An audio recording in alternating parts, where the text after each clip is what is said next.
Hi, this is Kathy Vick, Deeply Awake. The only thing I'm finding difficult about these videos is that I really could go on and on.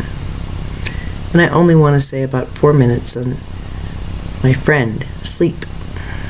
It's just an introduction. I have a lot to say. I've studied it since I was about 20. I know that sounds ridiculous, but I do mean research, scientific stuff and all that. I think that it is just absolutely poetic that every creature on earth is indulged by the other as they lay down, get comfy, and go night-night. How sweet it is. We have entire industries devoted to it. The hotel industry, lots of them. And those are industries that will not fail. Their method of doing business may, but the need will always be there. Thank goodness. Ascension symptoms and sleep changes are,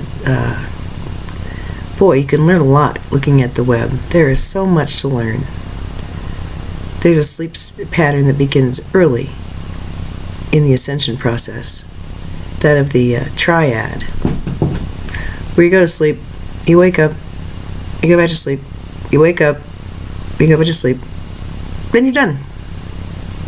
Or variations on that theme.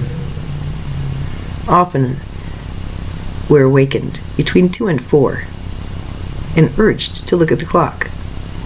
And I use the pronoun we to include you, because I'm certain that's happened to you if you're looking at this video. When that happens, if you can remind yourself to not be in distress about tomorrow's day, and instead realize that something big is happening to you, perhaps. If there is a pattern, and there's synchronicity involved, and it's nighttime, might be good to look at. Or at least smile about and sigh about, oh my, changes. Why do sleep patterns change with ascension, or DNA activation, or however else we're going to decide to call this thing? As our consciousness changes, our sleep patterns have to. And I'll end with this. I learned in nursing school that the infant is the one who spends the most time in the sleep state, roughly 20 out of 24 hours. And when the teacher said, up there in her little nursey skirt, that babies spend the majority of that time in REM sleep, do you know what that means? REM sleep means that that's the dreaming state. It's the active dreaming state. So I sat there and thought, what does a little baby have to dream about? How excited they are they're someday possibly going to use their legs to walk? I mean, what is there to get excited about around here? Look at me, I've got issues. I need that sleep time to figure out my stuff. But no. Babies go home. Aww. Babies are connected. There's more to be said about that too.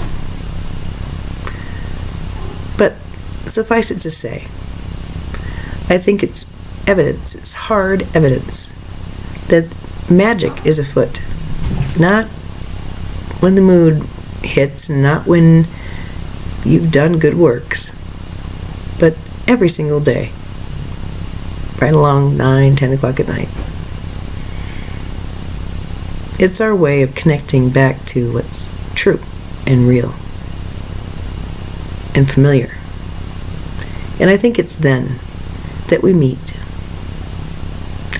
individually and in groups, to discuss the things that have happened and what might happen tomorrow. Thinking that way, it makes things a lot less scary, doesn't it? when you look into someone's eyes you're having an argument with and wonder, did we dream this up last night, you and I? What are you trying to teach me? What am I trying to teach you? Do you know how much I love you? Things like that. So I think soft, sweet thoughts tonight. Fragrant, steady thoughts. And I offer them to you. It concerns me that these videos might be too fluffy. Not deep enough, not strenuous enough. But then I think back on the things that have happened the last 9 days, and I've had enough strenuous work, enough strain, enough truth-telling for now. Just sweet, sweet dreams.